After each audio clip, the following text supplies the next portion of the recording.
So this is the continuation with the previous lecture, जिसमें हम previous lecture का last part, जिसमें हम phylogenetic species concept explain कर रहे थे.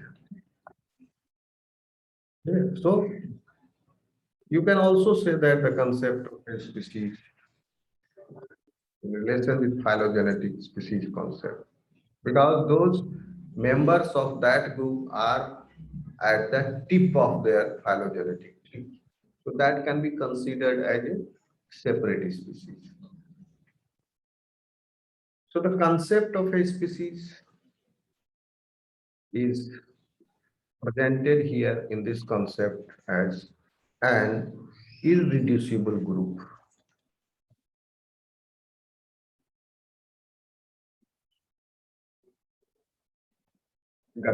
The concept of a species as an irreducible group whose members are descendant, whose members are descendant, descendant नहीं,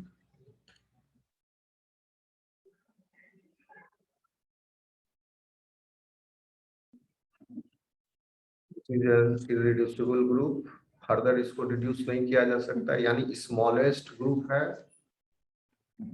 okay, जहां तक संभव हो डाइवर्सिफिकेशन के बाद स्मॉलेस्ट ग्रुप तक पहुंचना है. और फिर इरिड्यूसिबल हो गया ये group whose members are descended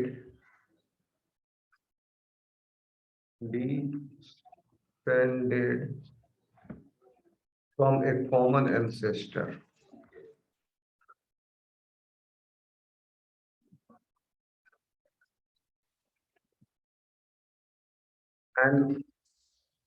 And who all possess a combination of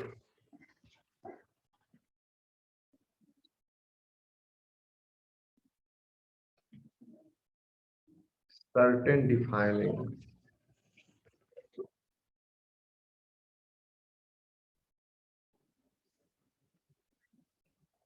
or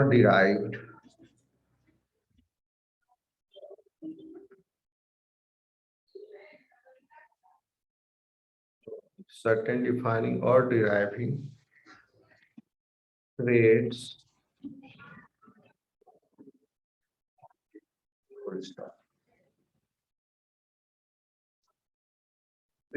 This also you can write in the definition. ये भी एक दूसरा definition हो गया phylogenetic species concept का. The concept of a species as an irreducible group whose members are descended from a common ancestor and who all possess a combination of certain defining or derived traits. ठीक, समझ गए? ये definition बहुत आसान है,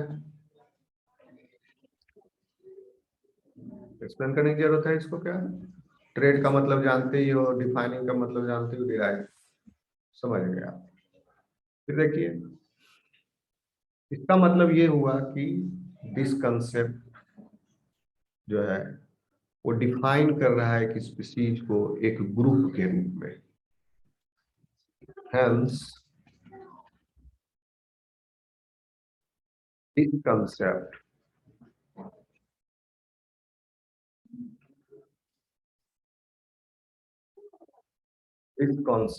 defines a species as a group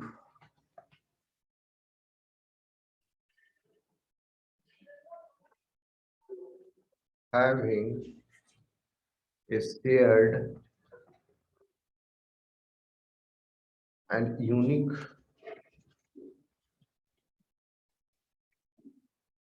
evolutionary history.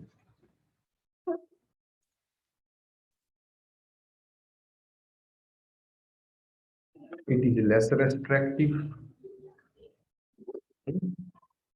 यानी इसके द्वारा जो रिजल्ट ऑब्टेन होगा that is more likely, more reliable.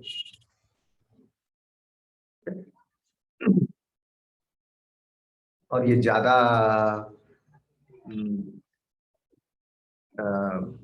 उससे हो जाएगा आपका बायोलॉजिकल स्पीसीज कॉन्सेप्ट से, वो ज्यादा रिस्ट्रिक्टिव है। So it is less restrictive, ये भी लिख सकते हो, it is less restrictive than biological species concept,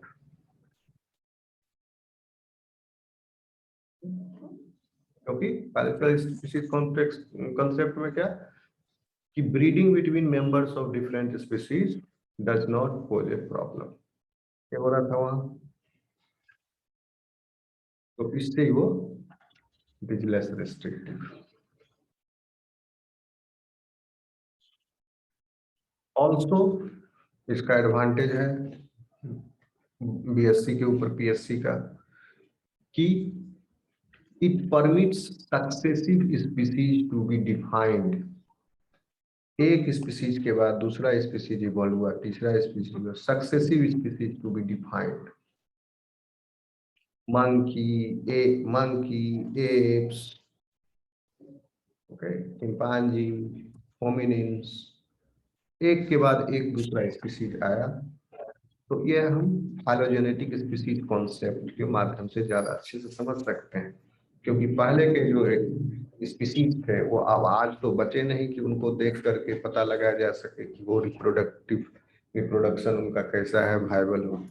definitely viable है क्योंकि वो हमारे एंसेस्टर्स है, तभी हम आज हैं, but they are not available to us. तो फाइलोजेनेटिक स्पीसीज कॉन्सेप्ट की जरूरत पड़ेगी हमें उन एक्सटिंक्ट, विलुप्त हो गए पास्ट में जो स्पीसीज थे उनके बारे में जानकारी जुटाने के लिए, क्योंकि वो विलुप्त हुए जो स्पीसीज हैं वो हमारे एंसेस्टर। जैसे आर्कियोप्टेरिक्स के बारे में हम जाने तभी हम जान पाए कि birds have arrived from dinosaur connectively, but that archaeopteryx are not existing today, वो विलुप्त हो गया। डायनासोर विलुप्त हुआ, वो भी विलुप्त हो गया कुछ दिन बाद, कुछ सालों को, कुछ मिलियन ईयर्स के बाद। ओके, तो हमको कैसे पता लगेगा फिर इवोल्यूशन का, और उस इवोल्यूशन पास्ट में कितने सारे स्पीसीज आए गए, अपीयर हुए। पर्टिकुलरली ये जो एंसेस्टर थे वो सब तो गए, आइकोपिलुडा, टेट्रापोडा का एंसेस्टर प्याज थोड़ी है, आज वेल डेवलप्ड टेट्रापोडा है, and they are at the tip of their evolutionary history, the tip of their evolution. Okay, but it doesn't mean that tetrapoda जो है उसके कोई ancestor नहीं थे। ancestor जो primitive tetrapoda थे उसमें कुछ कम कैरेक्टर टेट्रापोडा का विकसित हुआ था, बट वो आज कम कैरेक्टर वाले टेट्रापोडा आज नहीं है, वो उस समय उस टाइम में अपीयर हुए थे और फिर वो एक्सटिंक्ट हो गए, क्योंकि उनके जो बच्चे थे फिर डाइवर्सिफिकेशन जो होते गया है, progeny after progeny, progeny after progeny, उसका इवोल्यूशन होते गया। वो कोई एक स्पीसीज जो उस समय 300 मिलियन ईयर्स पहले जो स्पीसीज था उस फॉर्म में वो आज नहीं है। ओके, समझ में आ रहा है students? Yes sir. So it phylogenetic species concept, it permits us successive species to be defined even if they have evolved in an unbroken line of descent. Okay, so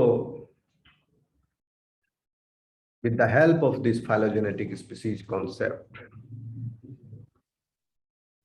although slight variations or differences can be found among virtually any group of organisms, कुत्ता में भी देख लीजिए बहुत variety मिलेगा, कोई झबड़ा, कोई बालदार, कोई लंबी पूंछ, कोई छोटी पैर, कोई मोटा पेट, तो वो स्पीसीज एक ही है, but there are different forms. तो ये हो सकता है even by using this concept हम जो है स्पीसीज तक पहुंच जाएं, स्पीसीज को करेक्टली आइडेंटिफाई कर लें, और उस एक स्मॉलेस्ट ग्रुप जो है डिसेंडेंट, जो पहला वाला डिफिनेशन में आपको बताए थे, स्मॉलेस्ट ग्रुप ऑफ इंडिविजुअल्स जो है वहां तक हम पहुंच जाएं जो इवोल्यूशनरी टिप पर हैं, उनको आइडेंटिफाई कर लें और स्टेब्लिश कर लें कि ये एक अलग स्पीसीज है। बट उस ग्रुप के अंदर भी उस there can be slight differences among the individual members. Therefore, this concept tends us to encourage extreme division of species into ever smaller groups. इस कॉन्सेप्ट के अनुसार स्पीसीज के अंदर भी जो वेराइटीज हैं अदर अदर, क्योंकि ये बात करता है टिप पर जो प्रेजेंट है उसकी।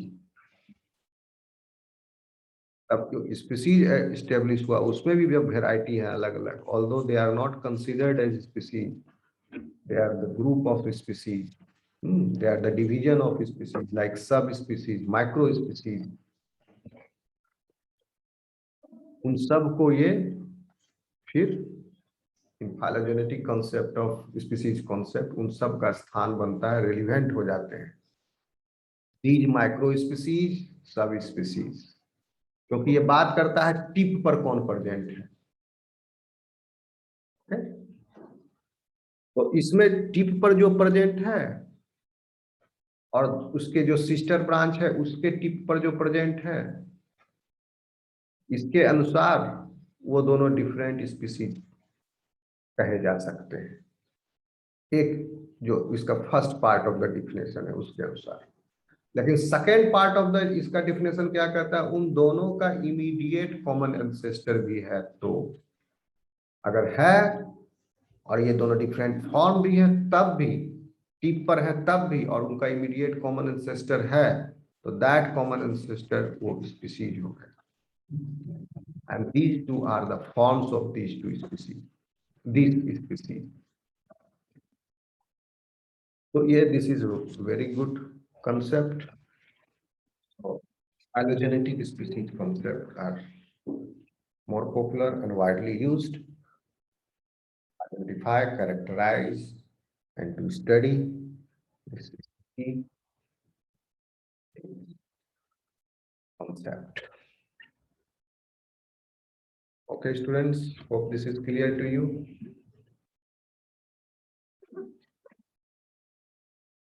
सवाल है?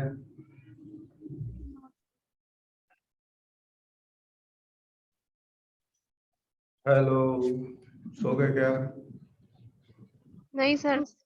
तो सर नो नहीं सर। सर। कोई सवाल है किसी का? No sir. करेंगे।